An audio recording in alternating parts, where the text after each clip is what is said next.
Book 1, Chapter 3. David.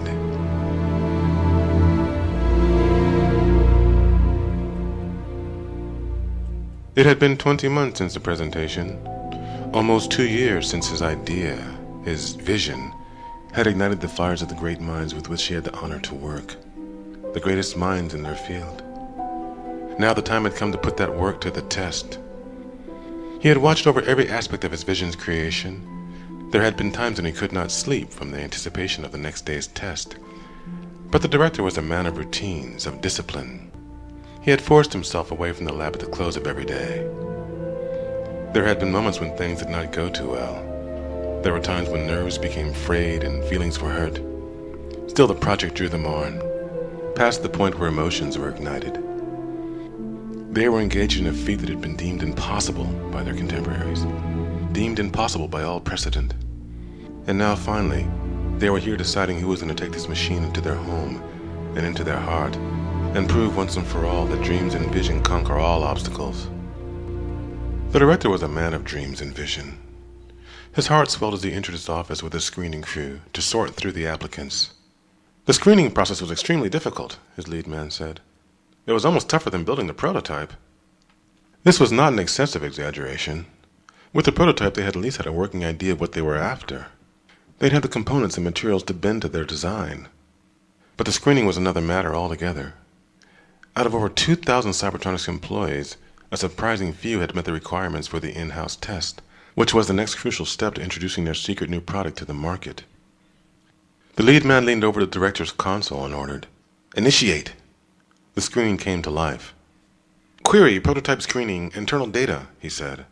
The console obediently paged through the images of 24 or so employees that had passed the rigid screening. "We screen for employment record, quality of lifestyle, loyalty to the firm, and, in this person's case," he gestured to one face among many. He pressed on the image, and the man's face grew to fill the screen. "A family tragedy that may qualify him above the rest." The director eyed the image. Swinton, Henry, New Jersey division. He wasn't far. Better if something should go wrong. Son afflicted with Sinclair syndrome. The boy was in stasis, but the chances of recovery were common knowledge. The director analyzed the face on the screen. The pain hiding there was all too familiar. "I'll see him," he said. The afternoon sun burnt dimly through the haze that had begun to envelop the Swintons' large exurban home. Inside, Monica stood impatiently in the living room, by the inner portal to the front door. She had been preparing a new music layout for her next visit to Martin when Henry had called. He had been excited about something. "Don't leave," he had told her. "Just don't leave the house till I get home." He had begged her before hanging up quickly. She had no problem with this request. She couldn't remember the last time she went anywhere except for their small pond for a quiet boat ride. Still at first, she had been disturbed by Henry's insistence. As time passed, she became annoyed. What was it that would cause him to act so? When was the last time she had heard him so excited? Then Henry finally arrived. He paged in from the driveway and told her to wait by the front door. She didn't tell him she had been standing there for the last 20 minutes. She was very anxious. This feeling of expectation was too much like the moments by the phone so many years ago, as one or another procedure was tried to bring their son back to them. She fought to put that memory aside. Her husband was excited about something, and she wanted to share this with him, whatever it was. But the feeling would not go. She was becoming irritated now. It was safer not to feel anything. The door hissed open suddenly, and Henry dashed in. His face was flush. He set his briefcase down by the door quickly and placed his hands on her shoulders. He looked like the man she remembered bringing her little trinkets and gifts every time he saw her. What was up? "Henry," she said in annoyance and concern. What game was this? Was it about Martin? "Don't kill me," he said as he embraced her. What was he talking about now? "Henry, what are you doing?" she demanded. But he just squeezed her tighter. "I love you," he whispered into her ear. "Don't kill me." He squeezed her once more and then stepped away. "Door's closed," he ordered the front portal, and Monica heard the outer door slip shut. He waved his hand across the security pad, and the inner door slid open. The boy had been instructed to wait till the front door opened, and then to walk into the foyer. The boy did not know foyer, and cocked his head to the side, his eyebrows pinched when the man had asked him if he understood. Then the man had explained that he was to follow into the enclosed area beyond the sliding doors after the man had gone inside. The boy understood now and remembered the term foyer for later reference. When the doors had opened again, the man was gone, but the boy followed instructions precisely and walked inside. Behind him, the mechanical doors slid closed, and after a moment, the one in front of him opened. Someone was there. Monica squinted, trying to make out the features of the silhouette in the doorway. It was a short person, a child. Her heart jumped when, for one impossible moment, she thought her little boy had come home. But then she watched in uncomprehending silence as a different boy walked into their house. A blond boy, dressed in a soft white jumpsuit that hung on him like robes. His entry was pronounced by the soft muted click of protective sandals against the Swinton's carpet. His gait was quick and precise. He walked forward and then stopped suddenly at the steps that led into the living room. Monica stepped back involuntarily as the boy took one small step into the lower area and then stopped as if frightened by something. He tapped his foot against the wooden step and seemed to pay close attention as the sound reverberated throughout the room. He then stepped back and repeated this process on the carpeted area above the wooden step. Whose child was this? Monica studied the boy's too smooth face. He looked blankly back at her. He seemed to be about Martin's age, maybe 10 or 11 or so, but the eyes were younger somehow. Vacant. Was he challenged? Had Henry brought home someone's rejected child? The boy acknowledged Monica with a glance, but his eyes turned quickly towards the sunlit area near the big windows that looked out on the pool. His head quickly followed the path of the eyes, and then he turned and purposely walked towards the window. Monica noticed the measured steps, the halting way he scanned things as he passed. She knew those movements. The boy stopped at the window and then turned again to face Monica. He smiled at her, a peculiar vacant smile, and in his unblinking eyes, Monica finally saw what had made her step back from this harmless-looking child. David's mind acknowledged the woman was looking at him, but she'd said nothing. He did smile. Still, she made no response. He knew faces. The woman's face was doing shock. There was apprehension there, too. He would calm her. "I like your floor," he said. "I can't accept this," Monica yelled for the third time. Her tears were streaming uncontrollably now. All the anger and anguish she had left behind had returned suddenly, ravaging her. What in the hell had this man been thinking? That she would abandon her only son for that thing? "There's no substitute for your own child, Henry. No substitute," she scolded him, shaking an accusing finger in rage. "You don't have to accept him, Monica. It's not too late to take him back," Henry countered. He had left the prototype downstairs and followed her when she had fled in this sudden emotional outburst. And now he tried to console her in their bedroom. He'd known she might not initially like the Mecca, but this rage was beyond his expectations. Across the hall, their son's room was full of the toys and things of his that served as a constant reminder of their denial. Dr. Fraser was right. They had to begin to let go. They had to start somewhere. "What were you thinking?" Monica roared again, her voice full of pain and uncertainty.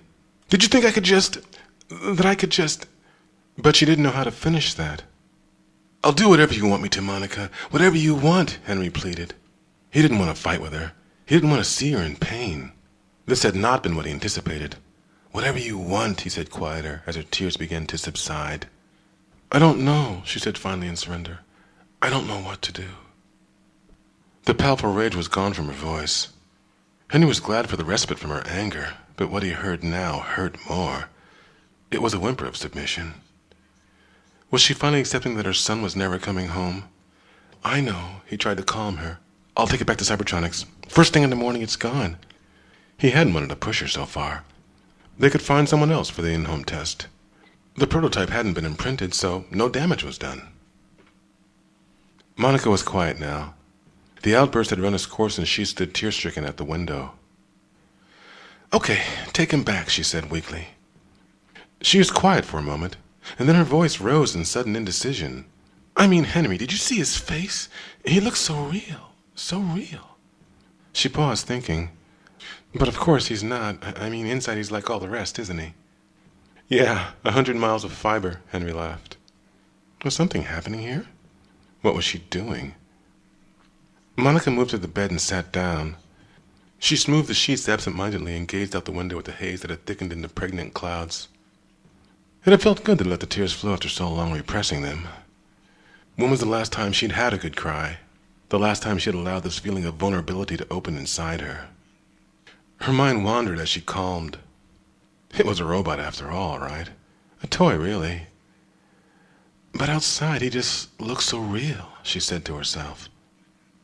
What had happened? It had only been a matter of minutes since this boy had been in their home. He had only said a few little words, meaningless words, really, and yet it had changed everything. Was the fabric of this safe little unchanging world she constructed so easily crumbled? Where had these feelings, unbidden for so long, been hiding? Just beneath the surface all this time? And who had she been kidding? Herself. She was silent for some time as Henry waited. He hoped. Outside, raindrops fell quickly and then stopped as a sudden shower dispersed. I could use a child, Monica said after a few minutes. A mecha child, Henry added. He meant the child that would never grow old, that would never need to be fed or punished, that would do what he was told when he was told, and would not interfere with the neat little life that they had developed since Martin had left them. But most of all, he meant a child that could easily be returned if things did not work out as desired. Monica heard him make this distinction, but it didn't mean anything to her. Something in her chest had moved ever so slightly. A child, she said softly. From the quiet living room, David had heard the woman yelling upstairs. He remembered the sound, and then decided to listen to the clicking of his shoes as he walked across the room. The floor texture changed, and his feet made sharper sounds. David remembered this and then walked some more. He did this until he came to the windows again. There he watched the gray clouds overhead move slowly against the darkening sky. He watched for some time, although he wouldn't know how long. Soon the window became wet. Drops of water fell from above. They struck and stuck to the surface of the window. David watched the water streak and run down the surface of the glass until it gathered at the base of the pane and overflowed. In time, the droplets stopped falling, and David watched the clouds pass by. He remembered this, and then walked across the floor again. He saw the couch and the chairs, and remembered them. In the center of the room was a table, and there was another large table at the end of the room. The color of the furniture was dark. It was the color of dark, polished wood. The floor was the color of dark wood, and the carpet was green. He remembered all these things. In time, he would understand them. The yelling had finally stopped. He listened carefully, but heard nothing. So he walked to the table in the center of the room. On the table, he saw photos. David knew photos from before, and he decided to look at them. These photos were new to David. Once he remembered something, he never forgot that thing, and he had not seen these photos before. In one of the photos, he saw the man, Henry, and the woman, whose name he had not learned yet. But there was a face in the photos that David had not seen before. It was a person smaller than Henry and the woman. It was a boy. He remembered this new face, and then looked at the other photos. They were all of Henry and the woman and the boy. They wore different clothing in each photo. They smiled and they looked happy. The last photo on the table was bigger than the others. Only the boy was in this photo. But David saw another face in the glass. Quickly he realized this other face was a reflection, but it appeared to be in the photo beside the boy. David saw himself in the reflection. He remembered this. In time he would understand. He did not perceive them, but as David digested the family photos, Monica and Henry were watching him from the spiraling stairwell. He had not acknowledged the little sounds they made as they came down the stairs when the sudden cloudburst had subsided. They had watched quietly as he stared from the living room window at the receding storm, and then as he walked cautiously across the room, scanning each piece of furniture with his odd, wide-eyed gaze. What was he thinking, Monica wanted to know, or if he was thinking at all. Finally, David stopped before the family photos. The mecha stayed there for a while, and when it came to the photo of Martin, it seemed to lean closer. The mecha boy stared at this photo longer than he had the others. Monica felt something warm inside when she noticed this. It was a good feeling, a welcomed feeling.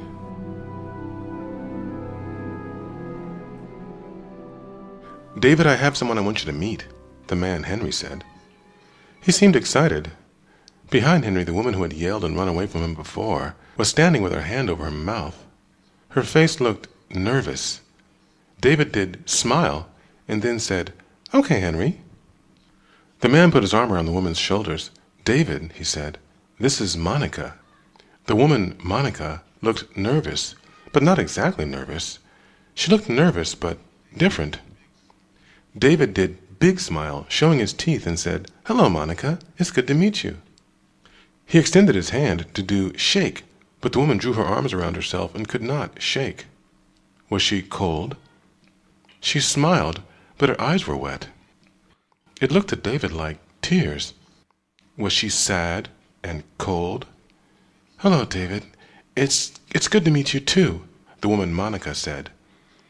David remembered her voice as he had remembered Henry's earlier. He kept his hand extended for her to do shake, but she did not. Henry made a noise with his throat. "David, Monica and I would like you to stay here with us for a while. That way we can get to know each other a bit. Does that sound okay?" "Okay, Henry," David replied. He did big smile for Monica again and said, "That sounds great." Quickly, Monica reached out to grab David's hand and did shake. It was very fast. It was not like the shake that Henry had done before. Monica's hand was warm and soft. After she had done shake, Monica's face relaxed, and she looked calm. Henry looked at her, and David saw that he looked happy, like he did in the photos. Henry said, "David, I want you to wait here, and we'll come get you in a little while, okay?" "Okay, Henry." They had retreated back upstairs and left the prototype taking in the house. Henry knew this was an important part of the acclimation process. David had to sample or remember everything in its environment. Although David had been designed to simulate a child's behavior, Henry had no worries about the little mecha breaking anything. He touched nothing unless specifically asked to do so, and unlike a real child, he could sit and wait for hours, days if need be, maybe longer. All things considered, the meeting had gone well enough. David had met Monica and sampled her voice and expressions for later reference. More importantly, she had spoken to David and shook his hand, even if it was a somewhat frantic gesture. David was designed to bring out maternal instincts.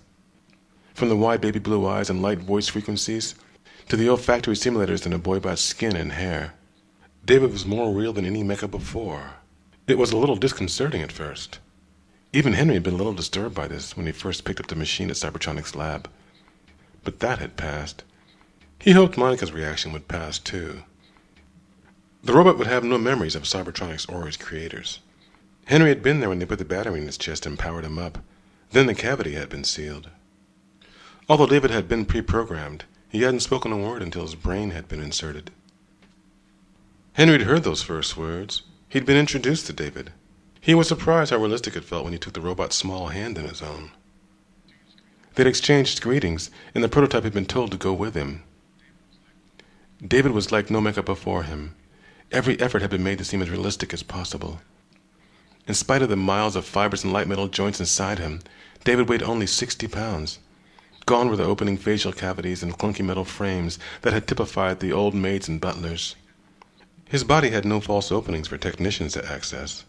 If he were ever damaged, they would have to go inside just like they do with a regular child. By surgery. Every aspect had been completely duplicated from Orga. Even those functions he would never need. He had a throat, although he'd never be able to eat. He'd never use the toilet, nor would he ever participate in a purely biological aspect of love. But the glands necessary for this function was part of his anatomy.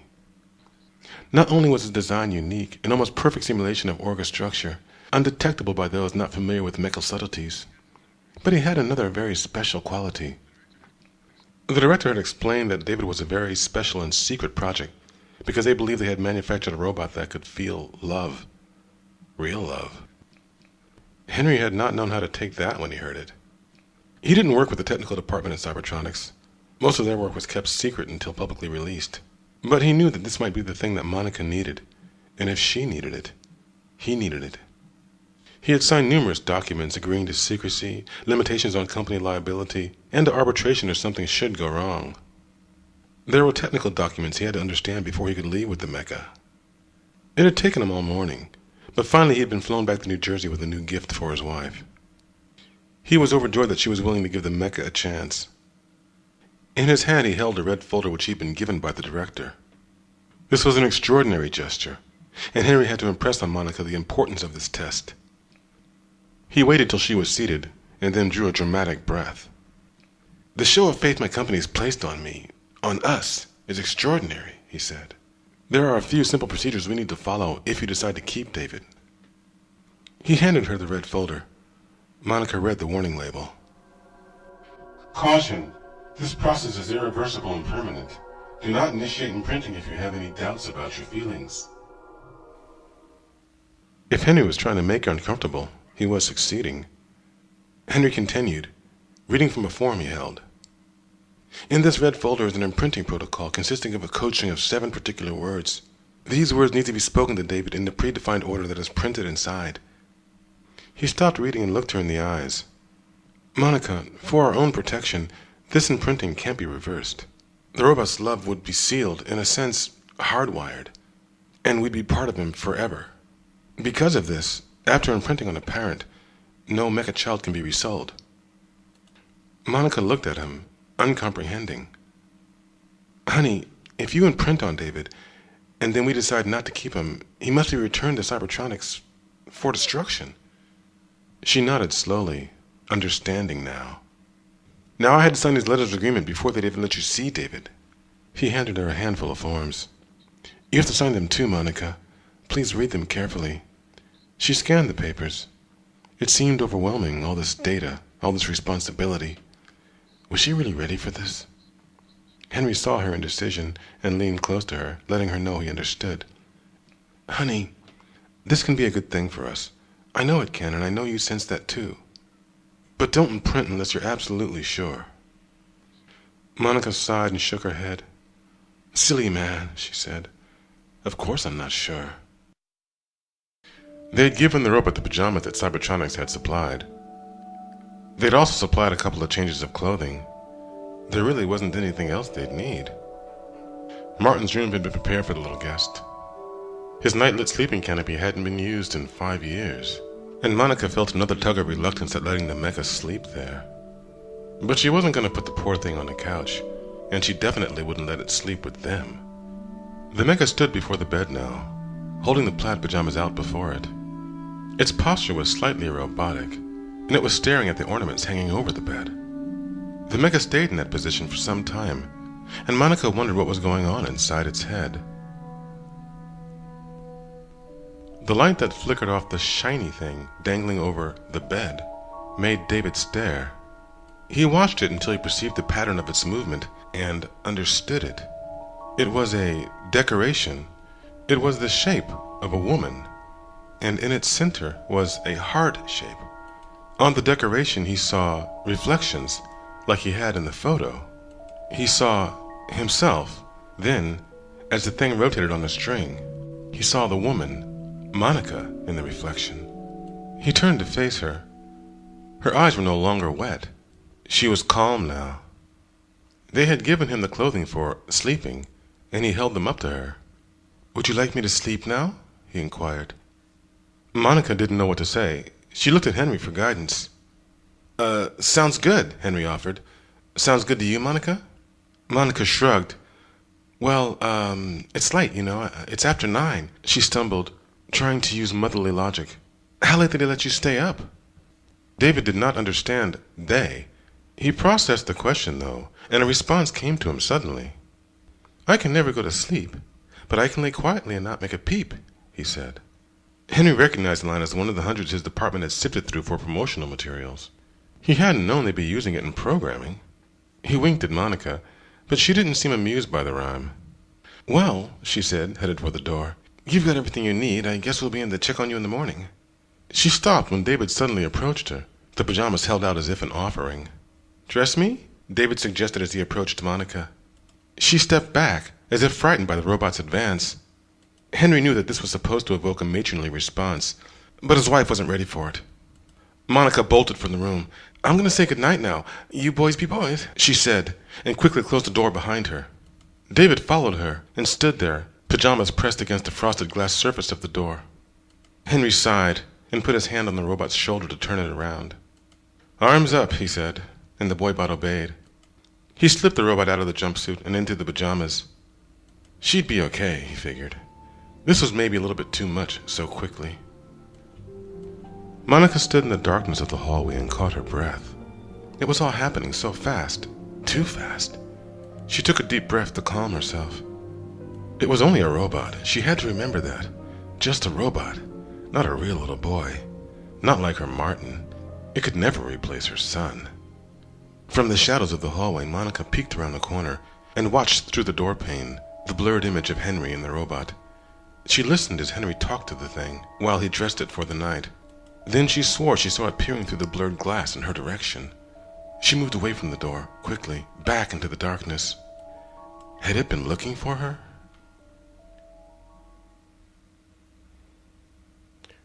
Monica was sitting on the floor in the hallway, pondering her predicament. Perhaps she'd overreacted. She looked around the corner behind her. Not a sound, not a movement. She started to feel guilty. It had all begun that morning. She had awoken to find Henry dressed and headed out the door. "Have fun," he had said with a peculiar smile. Monica gazed back in confusion, and then she had seen David standing at the foot of the staircase, looking all too real with his disheveled hair and wrinkled pajamas. She had nodded at Henry, and he had kissed her. "If you have any problems, call me," he said. And then he whispered in her ear, "David was designed to simulate a little boy, honey. Don't be afraid of him. I love you." And then he was gone. The inner door slid closed behind him, leaving her alone with the mecha. "Good morning, Monica," David said, smiling flatly at her. "Hi, David," she replied. She gazed awkwardly at the robot for a minute. She cleared her throat, but could think of nothing to say. Perhaps it was time for coffee. As she made her way into the kitchen, she noticed the way the little mecha's eyes followed her. Then its head. She looked away as it turned its body towards her. Then she heard the pit-pat of its feet on the kitchen floor as she prepared for her breakfast. Once a casual treat, real coffee was now a luxury. Fortunately, their income provided Monica access to these simple pleasures, and she'd become a collector of interesting blends. She began the ritualistic process of measuring the grounds and pouring the water. She didn't use any prescribed measurements. It was all based on the results of repeated trials and errors at different combinations. David was crouching beside her now, his eyes peeking over the counter's edge, as Monica spooned her special mixture of grounds into the filter. His silly smile was gone. Now he watched her every move with childish fascination as she measured and poured and stirred. At first Monica was amused by this. At least she didn't feel like running away from it again. But the humor shortly wore thin. She was just making coffee. What was so amazing about that? When the brew was finished, she sat at the table to sort through the daily news feed. When the mecha didn't follow her, she turned and saw it staring at the coffee maker. Made to simulate a little boy, eh? A not too bright boy, perhaps. She went back to her paper. Suddenly, David was at her side again. Shocked, she pulled back, but quickly realized that David was staring at her steaming coffee cup with his too wide, too blue mecha eyes. That again! She huffed and went back to her reading. But when she went to sip her brew, she noticed David's eyes following the cup up from the table to her mouth and then back down to the table. Monica watched this for a moment, and then decided she'd had enough. She turned her back on David. But then she could imagine the little unblinking eyes on the back of her head. Maybe it was time to do some chores. Her routine had been her mainstay, her grip on the world for many months now. She'd always been an orderly person, but with situations the way they were, it was crucial to have a regular schedule of activity. Just outside that pattern, the awful press of desperation loomed. Only a clear sense of purpose kept it at bay. David was now interrupting that course of activity. Maybe it was just the way he was suddenly there beside her as she made the bed or folded linen. Or maybe it was the way he had scared her when she rounded the corner with an armful of sheets. Or the way he'd follow her every move with that never-ending stare and flat, curious expressions. Henry had assured her that this was just the acclimating process. He'd said that David was brand new, and even with all of his programming, he still had to get used to new things and places. Monica thought perhaps they'd overdone the childish wonderment bit. Not everything deserved the astonished scrutiny David seemed to give it. Things had come to a head when it, had stepped in her way when she was bringing things up from the pool. She'd been headed for the washroom when David suddenly stepped in her path. Its face was displaying a new expression, the annoying reproduction of a boy's mischievous grin. She had stepped aside, but the robot had moved with her. She stepped back to go around, but David was in her path again. Monica had finally had it. "Come here, David," she whispered through clenched teeth. She led the obedient mecha to the nearest closet and placed him inside. He smiled up at her as she closed the door. Finally, she could get some work done without distraction. That had been an hour ago, and the mecha had not made a sound since. It should have been an easy hour compared to the distractions of the morning. Well, the robot was finally out of her way, wasn't it? That was what she had wanted, hadn't she? How long would it stay in the closet? Would it really just stand there until she came and got it? What if she left it there all day, all week? She shuddered as a wave of self-recrimination rose. It was just a robot, right? "Ah, what am I doing?" she said to herself. David saw the silhouette against the frosted glass door of the little dark room where Monica had put him. He did not know how long it stood there. He did not understand duration. Finally, the door opened, and he saw it was Monica again. This process seemed familiar to David. He remembered something like this from before. When Monica opened the door, David was standing exactly where she'd left him. He smiled up at her. "Is it a game?" he asked. Yes, it's a game," Monica replied, feeling a little guilty. How could she place this innocent little boy, robot, in the closet? "It's hide and seek," she explained, and tapped David playfully on the shoulder. "Found you," she said, and led him out of the closet. She guided the mecha to Martin's room and pointed him inside. "This is your room now. Just go play," she said. David knew play. He walked into the room and found toys on the bed and floor. He took the small things in hand and began to play.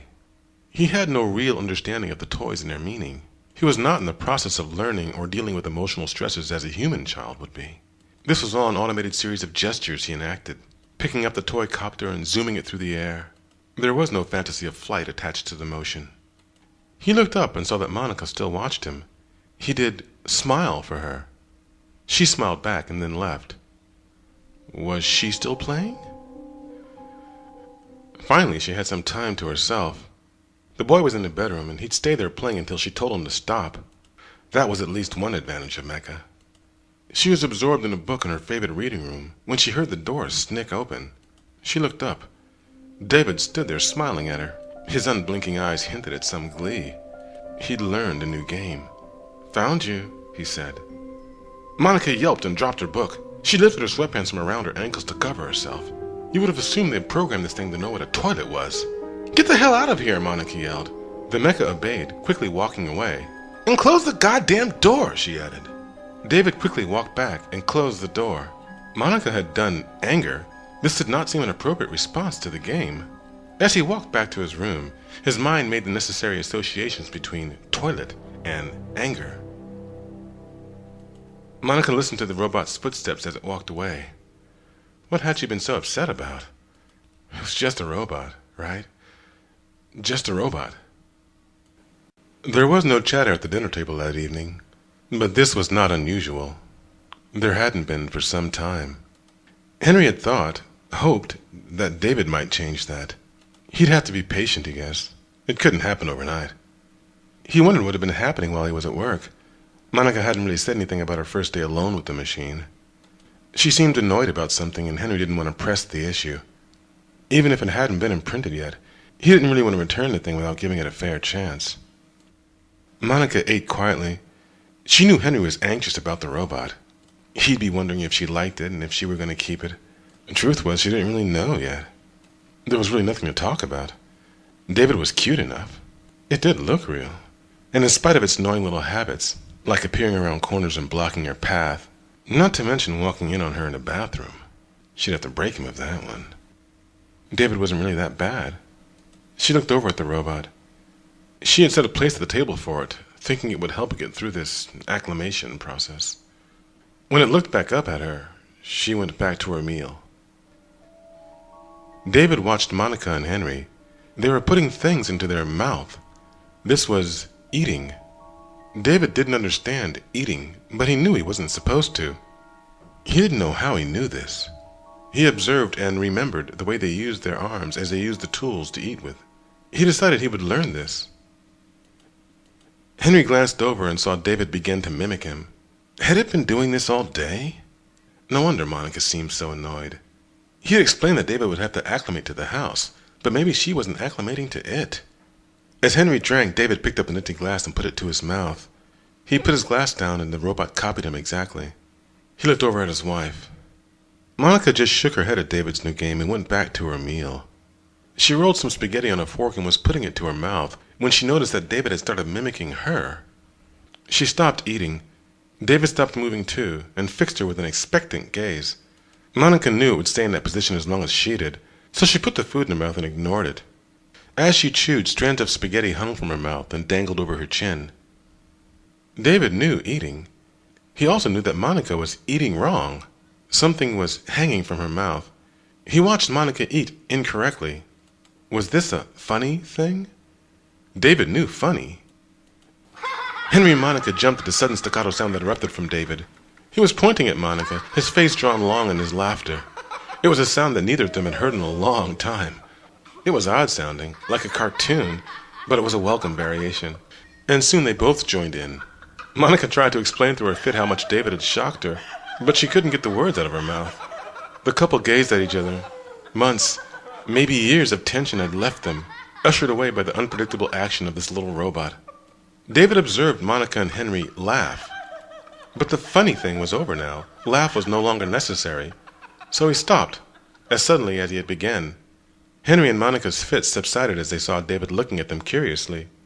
He glanced to and fro between them, his unblinking eyes turning first, and then his head following in one of the few gestures that gave away his mecha nature. Monica figured it was all a controlled process, that David was somehow programmed to laugh at things that seemed out of place. But that didn't matter. It was a wonderful sound. Henry was encouraged to see Monica laughing fully and freely for the first time in years. It was a wonderful sight. A beautiful sight. He went back to his meal, feeling better than he had in a long, long time. David remained silent for the rest of the dinner, but in the toy's presence was something new and warm. And Henry caught Monica watching it once or twice as they ate. What had that been in her eyes? Affection? Was something happening here?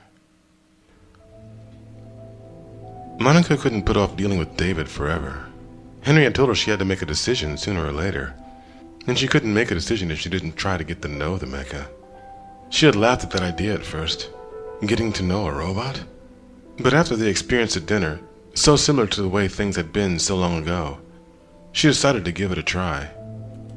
She would trust David alone. A couple of times, as she lifted his arms to change his shirt, and as he balanced on one leg while she changed his pants, the mecha had reached out as if to hug her. She had pulled away from those awkward embraces. She knew it was only a program, but she wasn't ready for that, if she ever would be. Somewhere she still had another obligation. She slipped the plaid pajama top over the little boy's head. Martin would have needed a bath, but David was still as clean and fresh as when he'd come into their home. Monica winced at how terribly real he seemed, even from this close. His flesh was eerily lifelike. They'd even given him the smell of a freshly bathed child. Maybe, as he got more accustomed to life here, he'd play outside and get dirty like other boys. She imagined scolding him someday, fussing over the mess he'd made of himself, like Martin had made her do so many times before. But that was stupid, wasn't it? David wasn't like other boys, was he? He was mecha, a robot, an imitation. She'd never scold him or feel pride at his good grades. She'd never sit up late at night, worried about where he was or who he was with. Nor would she ever meet that special someone he brought home before he said goodbye. Monica looked into David's eyes. She gazed into his eternal stare. Was there something there? Could she really learn to love something that wasn't there? "Time for bed," she whispered, as if talking to a real child. "Okay, Monica," David replied with flat enthusiasm. She led him to the bed canopy and turned off the room lights. The canopy sensed the change and the night lights came on, bathing the room in a wash of blue. David crawled into the bed and sat. How many times had she read to Martin on this bed? How many times had her little boy, her dear little lost boy, waited for her to lay beside him with the storybooks he loved so? She suppressed a tear and crawled up beside David. He stared into the darkness of the room with his vacant smile and unceasing gaze. Couldn't they have programmed him to blink or something? At least he should close his eyes while he feigned sleep. Monica buttoned the boy's shirt and held the covers up. He looked into the blankets and then slipped underneath them, his movements precise and mechanical. Monica wondered if that would change when she imprinted. Would his movements become real? Could he really be the same as... She stopped herself there. What was she thinking about? She hadn't had enough time to make a decision like that. She tucked the boy under the covers, and he laid back staring up into the blue lights of the canopy. He seemed to be watching the little mobile that hung at the mouth of the bed. But was he seeing anything at all? Could he really see these things? Could he really understand what was happening around him? Or was it all just a flood of numbered data streaming into his little mechanical brain? Was he alive in there? Suddenly, unbidden and unwelcome, Martin's frozen image came into her mind's eye. The question came to her again. Was he alive in there? She could not stop the tears this time. Would she ever see her real little boy again? Hear his laughter, feel his small arms around her? "My baby," she said, her voice thick with tears. David could not do sleep, so he laid still and ignored Data. He would stay that way until someone addressed him directly, or some unexpected stimuli caused the necessary reaction. Monica was leaning over him. Her face was strained, like she was in pain. She made a crying sound. "My baby," is what she said. David did not know this phrase. Was she addressing him? He did not think so. He did not react. Caution! Please remember that this program was activated, is permanent, indelible, and unalterable.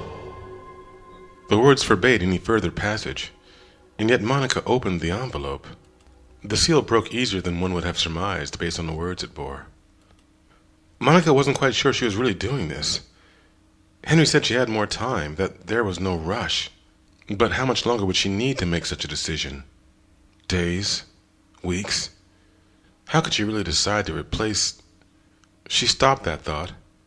Was that what she was doing? She put the questions aside for now, and pulled the slip of instructions from the folder. She focused on the words before her. They were simple instructions. Was it really that easy to enact this permanent and indelible program? Imprinting protocol. Quick startup instructions. My God, she thought. Quick start. What was this? A shortcut to love?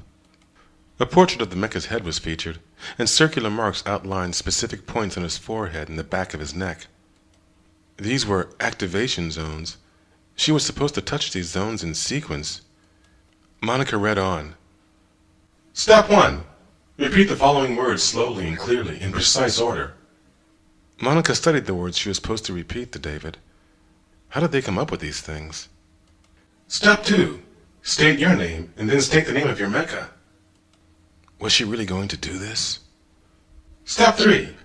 Restate your name clearly, and then release pressure from the activation zone. That was all? What then? What was she supposed to do then? What was David going to do then? Didn't they have enough foresight to... And that was when she realized she was really going through with this. She looked at David.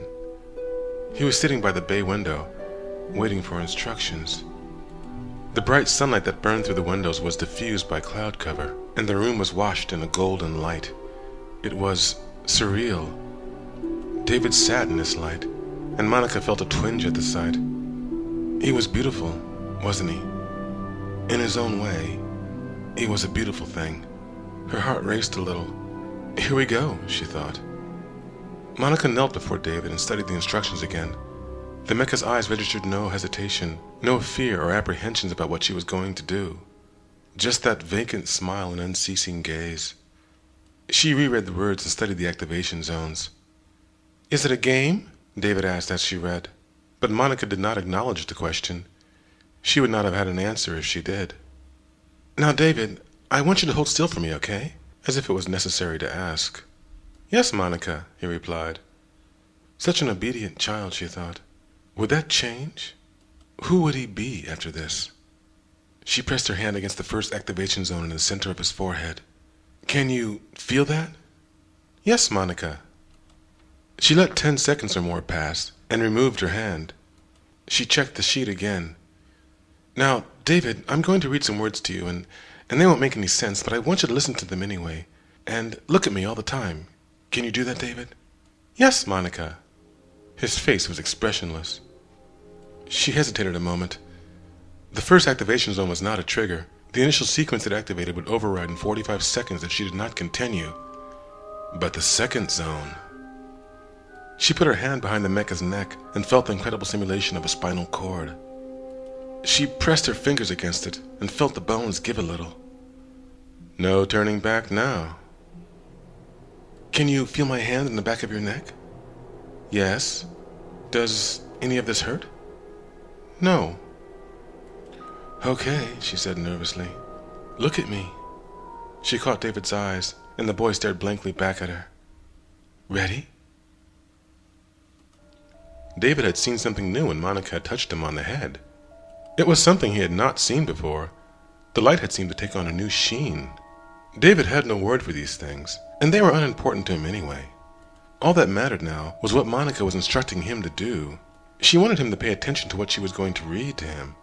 She reached up and put her hand behind his head. The light in the room changed again. It was more than just colors this time. Something more that he could not understand. This again was unimportant, though, because now he must respond to Monica's question. David did not understand hurt. He knew what hurt looked like and the responses that were necessary, but her question was beyond him. He told her, no. She said, look at me. Ready? And then she began to read. Serious. The word meant nothing to David. The sound, though, seemed to make him want to respond. But he did not have an appropriate response, so he did smile and watched Monica's face as instructed. Socrates. Another new word. No meaning. Some suggestion? Something new. Like the water that had fallen on the window, slowly at first, and then bigger drops, quickly building in number and size until they had obscured the vision to the outside world, and everything became more focused, filtered through the wet surface of the glass, and there was only the water shifting against the gray, and the reflection in the glass, his reflection first, but something else was there, another face. It was bigger now. The light around her was all wrong. So much light, too bright, too many colors, and... Monica. Mommy. David's face remained unchanged as she read. Had she seen some movement behind those unblinking eyes? She wasn't sure. As she finished the protocol and removed her hand from the activation zone, his face changed. His mouth dropped from the vacant smile into a slack-jawed stare. His eyes became ponderous. He looked puzzled. What was he seeing? David? She asked tenuously. But David was not responding. He continued to stare at her as if he'd never seen her before. Had she made a mistake? She reviewed the words quickly. No, she'd read them in the right order. Then what was wrong? Why hadn't they put any information on what to expect? It would have been easy enough to just... What were those words for, Mommy? Monica looked up at David. What had he just said?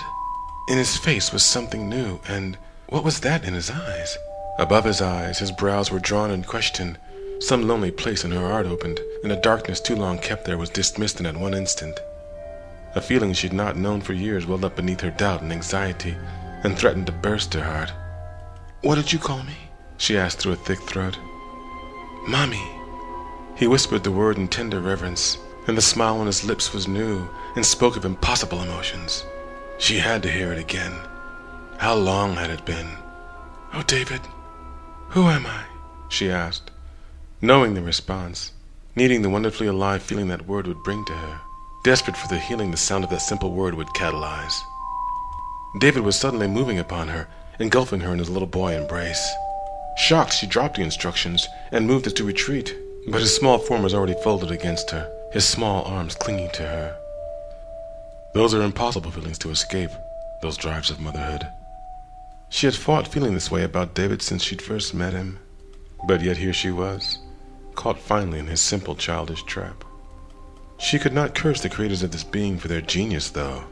Her heart was filled with a primal joy. She embraced David and rocked him gently in her lap, ran her fingers through his soft hair, feeling his tender face upon her shoulder. "You are my mommy," he said.